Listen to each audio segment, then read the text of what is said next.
이스라엘에는 우리의 현충일에 해당하는 욤 하지카론과 독립기념일에 해당하는 욤 하츠 마읒이 있습니다. 그런데 이 두 날이 하루 사이로 연결되어 있습니다.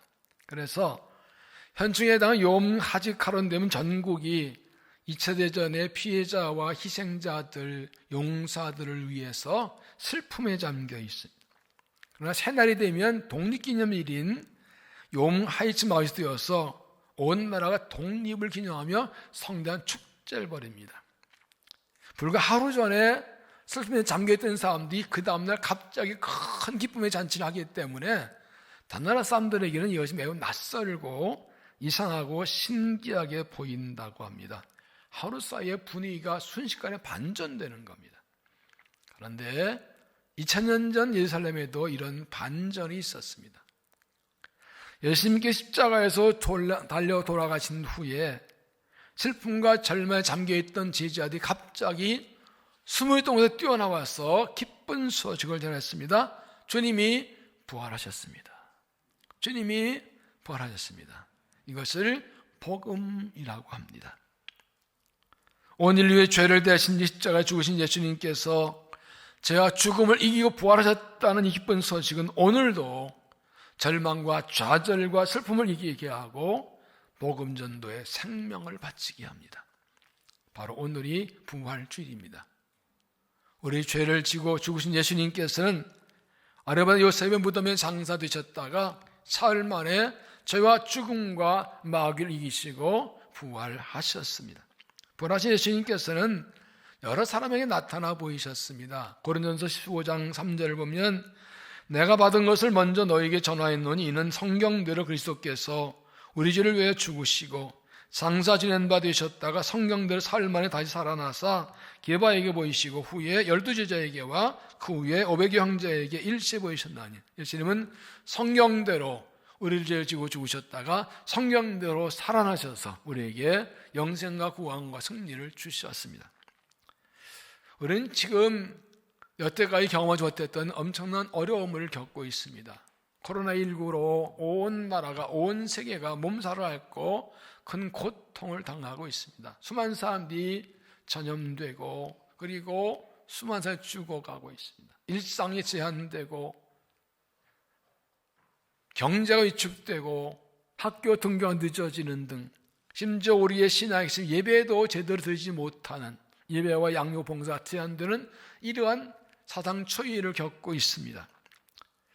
우리나라 조금씩 안정된 것 같지만 아직 안심할 수 없습니다. 속히 종식되길 바라지만 끝나더라도 전과는 달라질 것이고 많은 변화를 겪게 될 것입니다. 이러한 어려운 상황에서 우리가 부활절을 맞습니다. 바이러스 감염의 두려움과 죽음의 공포, 삶의 불안함 가운데 예수님께서 죽음이고 부활하신 부활절을 맞았습니다.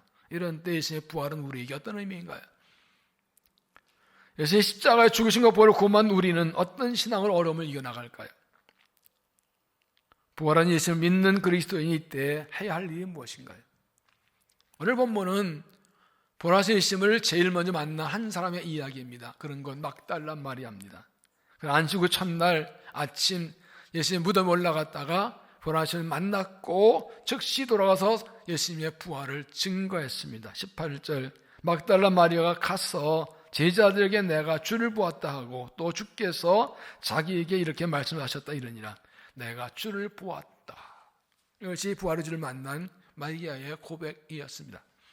오늘 보면서 우리는 예수님의 부활의 증거들과 부활하신 예수님이 우리를 어떻게 만나주시는가, 그리고 부활하신 주님을 만난 사람은 어떤 삶을 살게 되는가를 보게 될 것입니다.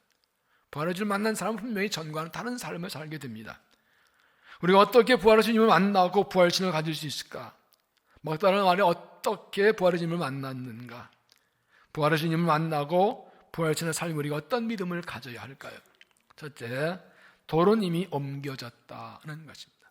돌은 이미 옮겨졌다. 1절 안식 후 첫날 일찍이 아직 어두울 때 막달라 마리아가 무덤에 와서 돌이 무덤에서 옮겨진 것을 보고, 막달라는 마리아가 안식이 잘 기다리고 있다가 안식이 자자 아침 일찍이 예수 무덤 올라옵니다. 유대의 풍습에 따라 시신에 향품을 바르기 위해서입니다. 유대인들은 돌산에 굴을 파고 거기에 시신을 장사지내고 큰 돌로 돌문을 막아 놓습니다. 그런데 가보니까 무덤문을 막고 있던 돌이 이미 굴려져 있습니다. 유대인들은 예수님이 다시 살아날 것이라는 얘기를 들었기 때문에 전 제자들이 예수님의 신을 훔쳐가고 예수님이 살아났다고 그럴까 봐 빌라도 부탁해서 로마 군인들로 문을 지키게 하고 그 돌문에 봉인을 해서 아무도 문을 열지 못하게 했습니다. 막다만 이걸 알기 때문에 누가 돌을 울려줄까 염려하고 올라갔는데 가보니까 의외로 돌은 이미 옮겨져 있었습니다. 어떻게 된 것입니까? 마태복음 28장 1절에 보면 안식이 다 지나고 안식 후 첫날이 되는 새벽에 막달라 마리아와 다른 마리아가 무덤 보러 갔더니 큰 지진이 나며 주의 천사가 하늘부터 내려와 돌을 굴려내고 그 위에 앉았는데 하나님이 하셨습니다. 하나님께서 예수님을 살려내시고 천사를 보내서 지진을 일으키고 돌문을 옮겨 주셨습니다. 왜 그렇습니까? 예수님이 살아나셔야 되기 때문에. 사람이 돌문을 옮겨줘야만 살아날 수 있는 게 아닙니다. 하나님이 이미 예수님을 살려내셨고 그리고 돌문을 열어 놓으셨습니다. 예수님 십자가 죽음 이전부터 하나님께서는 예수님의 죽음과 부활을 계획하시고 약속하셨고 그 약속대로 예수님 살리시고 돌문을 열어 주신 것입니다. 우리가 인생을 살다 보면 이런 경우가 있습니다. 앞으로 나가는데 큰 돌 같은 문제가 꽉 막고 있습니다. 신앙생활하면서 주의를 하면서도 엄청난 돌 같은 것이 앞을 꽉 막고 있습니다. 어떻게 이 돌을 굴려낼지 염려합니다. 너무나 엄청난 큰 돌인데 누가 무덤을 열어줄까? 어떻게 내가 이 돌을 굴려낼까? 염려하지요. 그 무덤을 막고 큰 돌을 내 힘으로 굴려야 된다고, 그 엄청난 문제를 내 힘으로 해야 된다고 걱정의심합니다. 하나님 믿으면서도 염려의심이 끊이지 않습니다. 아직 일어나지 않은 일 때문에, 아니 일어날 수도 있고 일어나지 않을 수도 있는 일 때문에 염려, 근심하는 경우가 얼마나 많습니까? 그러나 하나님 믿는다고 염려하지 말고 믿음으로 앞으로 나가십시오. 무덤 막고 큰 돌은 이미 옮겨졌습니다. 하나님께서 그 돌을 옮겨 놓아 주셨습니다. 하나님 우리에게 사람이 할 수 없는 일을 하라고 하지 않으십니다. 내물에 한다면 하라고 하시고 손 활짝 끼고 방관하지 않으십니다. 하나님의 말씀에 순종하고 믿음 나가면 하나님께서 하도록 이미 돌을 옮겨 놓고 우리를 기다리고 계십니다. 하나님 다 해놓고 기다리고 계십니다. 그러면 염려하지 말고 앞으로 나가십시오. 우리가 할 일은 가서 돌이 이미 굴려지고 옮겨지고 무덤이 열린 것을 확인하고 하나님을 찬양하는 것뿐입니다. 일은 하나님이 해놓으셨습니다. 예수님이 부활을 믿는다면 우리 앞을 가로막고 있는 커다란 돌 때문에 염려하지 마십시오. 부활을 좀 믿는다면 누가 돌 옮길지 염려하지 마십시오. 하나님이 기뻐하시면 하나님이 열어놓으시고 내가 올라가기를 기대하고 계십니다. 무덤으로 올라가십시오. 담대하게 주를 의지하고 나아가서 믿음의 길을 달려가는 믿음이 되시기를 바랍니다. 두 번째, 무덤은 비어 있었다. 무덤은 비어 있었다. 1절, 안식 후 첫날 일찍이 아직 어두울 때 막달라 마리아가 무덤에 와서 돌이 무덤에서 옮겨진 것을 보고 시몬 베드로와 예수가 사랑하시던 그 다른 제자에게 달려가서 말하되 사람들이 주님을 무덤에서 가져다가 어디 두었는지 우리가 알지 못하겠다 하니, 어떤 말에 올라왔다가 무덤이 열려지고 예수님 시신이 없는 걸 알고 깜짝 놀라 제자에 내려갑니다. 누가 주님 시신 옮겨간 것 같다고. 여기 2절에 나오는 예수께서 사랑하는 그 다른 제자는 요한입니다. 6절에 보면 시몬 베드로는 따라와서 무덤에 들어가 보니 세마포가 놓였고 또 머리를 쌌던 수건을 세마포와 함께 놓이지 않고 딴 곳에 쌌던 대로 놓여있더라. 그때야 무덤에 먼저 간 그 다른 제자들도 들어가 보고 믿더라. 그것은 예수님의 무덤이 비어있고 예수님 몸을 쌌던 세마포와 수건이 객현을 보고 그제야 무덤이 빈 것을 믿습니다. 예수님의 부활을 믿습니다. 예수님의 무덤이 비어있는 것은 예수님의 부활의 가장 확실한 증거입니다. 예수님 무덤 비어 있었습니다. 십자가에 못 박히신 예수님께서는 죽음을 이기시고 사흘 만에 살아나시기 때문에 무덤은 비어 있었습니다. 마태복음 28장 5절에 너희는 무서워하지 말라. 십자가 못 박히신 예수를 너희가 찾는 줄을 내가 아노라. 그가 여기 계시지 않고 그가 말씀하신 대로 살아나셨느니라. 와서 그가 누우셨던 것을 보라. 살아나셨기에 누우셨던 것은 비어 있었습니다. 예수님께서 우리 죄를 지고 죽으셨으나 사흘 만에 살아나셔서 우리에게 구원과 영생을 주셨습니다. 예수님께서 십자가에서 죽으시고 다시 살아나지 않으셨다면 어떻게 되었을까요? 고린도서 15장 16절 보면 만일 죽은 자가 다시 살아나는 일이 없으면 그리스도도 다시 살아나신 일이 없었을 터이요 그리스도께서 다시 살아나신 일이 없으면 너희의 믿음도 헛되고 너희가 여전히 죄 가운데 있을 것이요. 예수님께서 십자가에 죽으신 것 끝나고 다시 살아나셨다면 우리 믿음이 헛된다는 겁니다. 우리 여전히 죄 가운데 있는 겁니다. 다른 말로 하면 예수님의 부활로 우리의 구원이 완성됐다는 겁니다. 우리의 구원은 예수 십자가로 이루어지고 부활로 완성되었습니다. 예수님께서 우리 죄를 대신 십자가에 죽으시고 살아나신 우리에게 완전한 구원을 주셨습니다. 로마서 4장 25절에 예수는 우리가 범죄한 것 때문에 내줌이 되고 또한 우리를 의롭다 하기 위하여 살아나셨느니라. 우리 예수의 십자가 죽으심으로 죄를 용서받았고 예수의 부활로 의롭다 하심을 얻었습니다. 고린도서 15장 17절 다시 보면 그리스도께서 다시 살아나신 일이 없으면 너희가 이제 죄 가운데 있을 것이라. 우리가 예수님의 십자가의 보혈로 죄를 용서받았어도 예수님의 부활이 없으면 소용이 없습니다. 죄는 용서받았는데 앞으로 또 죄를 이길 능력이 없으면 그만이죠. 소용없죠. 어떤 사람이 너무 먹고 살기 힘들어가지고 빚을 많이 졌습니다. 어떤 사람이 저같이 맘대로 와서 빚을 다 갚아줬습니다. 얼마나 감사한 일입니까? 그런데 그 다음은요. 또 빚을 질까 안 질까요? 또 짓죠. 먹고 살 힘이 없는 거래요. 그러면 먹고 살 수 있게 해주어야 또 빚을 안 지죠. 마찬가지로 우리가 지나간 용서받는 것 중요하지만 죄를 이기는 것 중요합니다. 그래 하는 예수님께서는 우리 죄를 대신 십자가 부활하 죽으심으로 죄를 용서하시고 죄와 죽음이고 부활하심으로 죄를 이기는 능력을 주셨고 죄 용서받는 길을 열어주신 것입니다. 예수님 십자가 죽음과 부활로 우리의 구원이 완성된 것입니다. 세계인 전도자 스탠리 존스가 인도에서 선교할 때 한 이슬람교도가 와서 이렇게 말하답니다. 우리 이슬람교는 당시 기독교가 가지지 않은 한 가지가 가지고 있어. 메카가 가면 우리의 교주 마호메트의 시신과 큰 무덤이 있어. 당신의 교주에서 무덤이 없지 않소. 그러자 스탠 존슨이 이렇게 말합니다.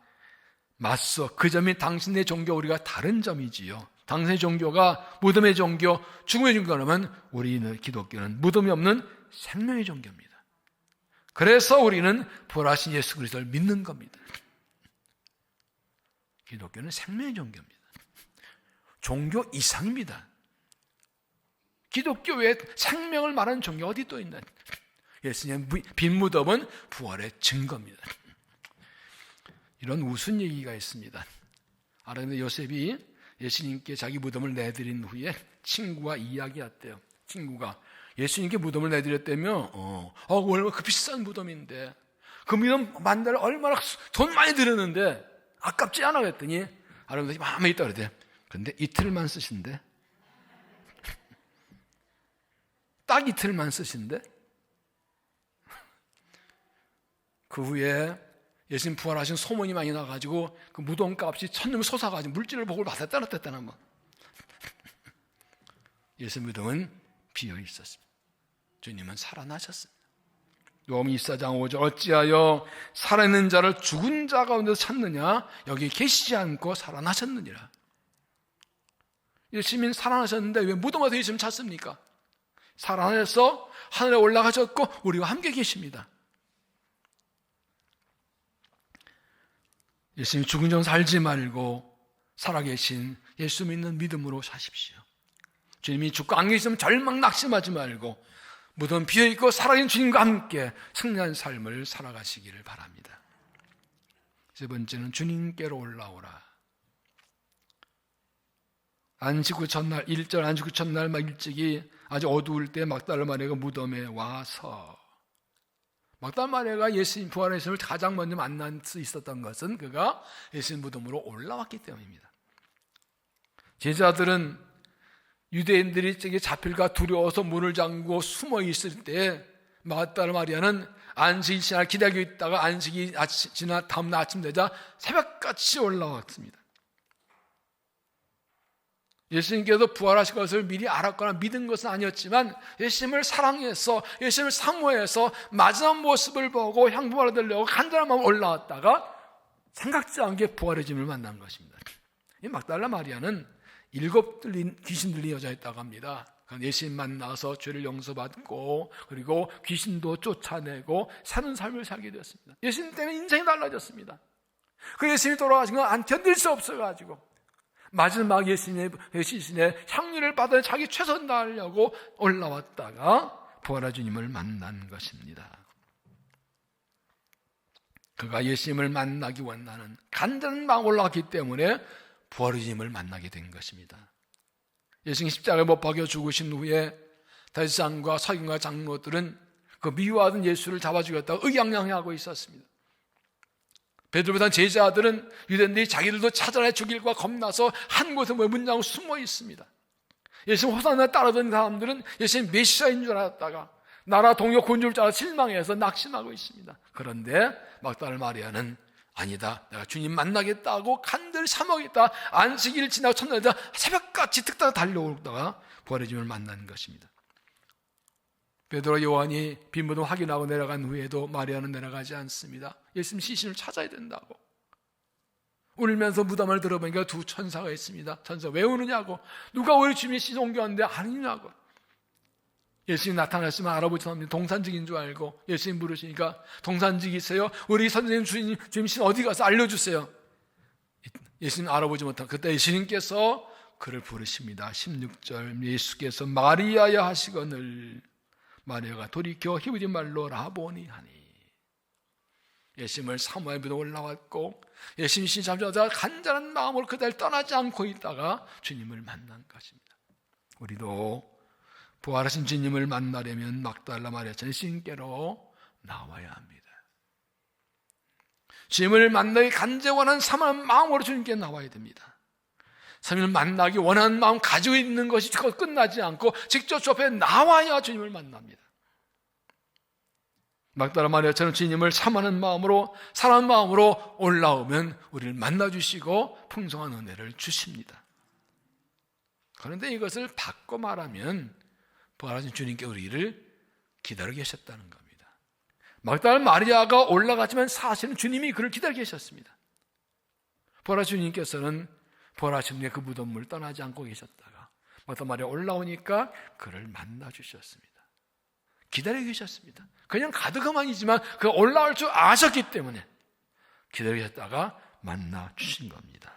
그 이름을 부르면서 그가 예수님의 무덤에 비운 걸 알고 실망했지만 시신을 까딱하게 떠나지 않고 남아있을 때 찾아오셔가지고 마리아야, 그의 간절한 소원을 들어주셨습니다. 지금도 주님께서는 우리를 기다리고 계십니다. 부활의 주님을 만나셔서 희망과 용기와 확신을 주시려고 기다리고 계십니다. 누군지 주께 나오면 만나 주십니다. 부활의 주님을 만나기 원하십니까? 주님께로 나오십시오. 사모하는 마음을 가지고 나오십시오. 그래서 주님 만나고 확신과 소망, 용기를 가지고 힘있게 믿음의 길을 달려가시기를 바랍니다. 마지막 4번째는 부활의 주님을 전하라. 부활의 주님을 전하라. 17절 예수께서 이르시되 나를 붙들지 말라. 내가 아직 아버지께로 올라가지 아니하노라. 너는 내 형제들에게 가서 이르되 내가 내 아버지고 너희 아버지 내 하나님과 너희 하나님께로 올라간다 하시니. 예수님 막달라 마리아에게 예수님이 부활했다는 것을, 부활의 주님을 만났다는 것을 제자들에게 전하라고 했고, 그래서 이 막달라 마리아는 두려워하고 있는 제자들 즉시 예수님의 부활을 전합니다. 18절 막달라 마리아가 가서 제자들에게 내가 주를 보았다 하고 또 주께서 자기에게 이렇게 말씀하셨다 이르니라. 핵심이 무엇입니까? 내가 주를 보았다. 내가 주를 보았다. 예수님 부활하셨다. 근데 내가 그분을 만났다. 그걸 전한 것입니다. 그는 죽으신 줄 알았던 예수님 부활하신 것을 봤기 때문에 전하지 않을 수 없습니다. 주님 만나서 혼자 알고 있을 수 없기 때문에 전할 수밖에 없었습니다. 이처럼 부활의 주를 만난 사람들은 혼자 알고 있을 수 없습니다. 전하지 않을 수 없습니다. 주님이 부활이 소망이기 때문에 전하지 않을 수 없습니다. 부활하신 예수님을 만난 사람에게는 주님께서 사명을 주십니다. 그것이 바로 부활을 증거하는 것입니다.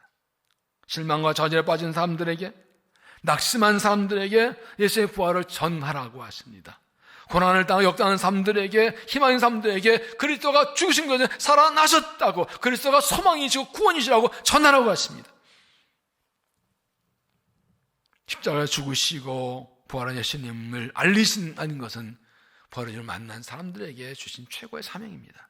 그래서 예수님께서 부활하신 후에 하늘 올라가시기 전에 제자들 만나시고 복음 전파의 사명을 주셨습니다. 누가복음 24장 46절, 이같이 그리스도가 고난을 받고 제3일에 죽은 자 가운데서 살아날 것과 또 그의 이름으로 죄사함 받게 하는 회개가 예루살렘에서 시작하여 모든 족속에 전파되고 기록되었으니 너희 이 모든 일의 증인이라. 예수님께서 성경대로 모든 죄를 지고 죽으시고 기록된 성경에도 살아나셨으니 이 그리스도의 죽으심과 부활을 복음을 전하는 것이 우리의 사명이라. 우리에게 이 모든 일의 증인들입니다. 우리는 이미 부활한 주님을 만났습니다. 예수님을 믿고 십자가 보혈로 구원받고 죄 용서받고 부활을 믿어 구원받았기 때문입니다. 로마서 6장 3절을 보면 무릇 그리스도 예수와 함께 합하여 세례를 받은 우리는 그의 죽으심과 합하여 세례를 받은 줄 알지 못하느냐? 만약 우리가 그의 죽으심과 같은 모양으로 연합한 자가 되었으면 또한 그의 부활과 같은 모양으로 연합한 자도 되리라. 세례가 무엇입니까? 세례받은 예수님과 함께 십자가 위에서 나 옛사람은 죽고 주의 부활과 함께 새로운 사람으로 태어나는 것입니다. 원래 세례는 밥티죠. 물에 잠기는 것이죠. 물에 들어갈 때 옛사람은 죽고 다시 올 때 새 사람으로 나눠집니다. 십자가는 주님과 함께 죽고 부활의 주와 함께 새 사람 태어나는 것입니다. 이렇게 예수님의 죽으심과 부활을 고만 우리에게는 이 부활의 주님을 전할 사명이 있습니다. 내가 부활의 주님을 믿는다면 예수님을 전하지 않을 수 없습니다. 죄로 죽었던 사람이 십자가를 구원받았으면 이 부활을 전할 수 없습니다. 예수님의 구원이시고 예수를 믿으면 구원받는다고, 예수 외엔 길이 없는 걸 안다면 이 주님을, 부활의 주님을 전하지 않을 수 없는 것입니다. 그리고 나를 위해 죽으시고 부활하신 예수 그리스도를 전하는 것이 나를 살리신 예수님의 은혜를 갚는 최고의 길입니다. 18절 다시 보면 막달라 마리아가 가서 제자들에게 내가 주를 보았다고 또 주께서 자기에게 이렇게 말씀했다 이러니라. 내가 주를 보았다. 막달라 마리아처럼 예수님을 부활한 주님을 만난 사람으로서 절망과 좌절 속에 있는 사람들에게 내가 주를 보았다고, 주 부활했다고 증거해서 사람들에게 소망과 구원과 승리를 주는 사명을 감당하는 부활의 증인들이 되시기를 바랍니다. 어떤 남자가 미술관에서 예수님 십자가에 달리신 그림을 이렇게 보고 있는데 한 아이가 다가오더니 그 그림을 설명합니다. 아저씨, 이 그림을 아세요? 설명해 드릴게요. 이분은요, 하나 아들 예수님이신데요, 우리 위해서 십자가 죽으셨어요. 그래서 예수 믿으면 죄 용서 받고 구원받고 천국에 들어가는 거예요. 그 설명을 듣고 있더니 남자가 눈물 글썽글썽 하더니 기분 생겨 잠겨가지고 서서히 발걸음 옮겼습니다. 한참을 갔는데 이 아이가 쫓아옵니다. 아직 잠깐만요. 막 뛰어오더니 잠깐만 제가 빼뜨린 게 있어요. 그런데 예수님은요 살아나셨어요. 예수님 사람의 부활하셨어요. 그러고 가버립니다. 그렇습니다. 십자가 죽으신 것 부활까지가 복음입니다. 부활까지 믿어야 복음입니다. 예수의 부활까지 전해야 복음입니다. 예수님은 우리를 대신 죽으셨으나 다시 살아나셨습니다. 그래서 무덤은 비어 있었습니다. 예수님께서는 저희와 죽음과 마귀에 이기서 부활하셨고 그 부활의 주를 믿는 우리에게도 승리의 약속을 주셨습니다. 이 부활의 주를 믿는 믿음으로 승리하며 살아가시길 바랍니다. 돌은 이미 옮겨졌습니다. 염려하지 마십시오. 주가 일하셨습니다. 담대히 주의 길을 가십시오. 주님 다시 만나고 주 앞에 알람 올려 주님 만나고 날마다 주님 만나고 부활의 신앙 무장하십시오. 그리고 이 고통과 절망의 시대에 그리스도의 부활을 증거함으로 주의 부활의 능력으로 시대 고침받고 구원받게 하는 일을 사명을 감당하는 주의 신인들 되시길 바랍니다. 내가 주를 보았다. 내가 주를 보았다. 기도하겠습니다. 하나님, 가치 없는 죄인인데 사랑하셔서 나를 위해 아들 예수님의 생명을 버리시고 십자가 죽기의 아침으로 우리를 용서하실 뿐 아니라 다시 부활하게 하셔서 부활하신과 함께 구원받으며 죄와 세상을 이길 수 있는 힘과 능력을 주시니 감사합니다. 하나님, 고통과 절망의 시대를 살아갑니다. 그러나 주께서 하나님이 돌을 옮겨 놓으셨고 주님을 살리셨기에 그 부활하신 우리 함께 가시기에 우리는 승리할 줄로 믿습니다. 고통과 절망의 시대에 이 부활의 복음을 널리 증거하여 그리스도를 통하여 모든 사람이 하나님을 보고 만나고 구원받도록 우리를 사용하여 주시옵소서. 예수님 이름으로 기도하옵나이다. 아멘.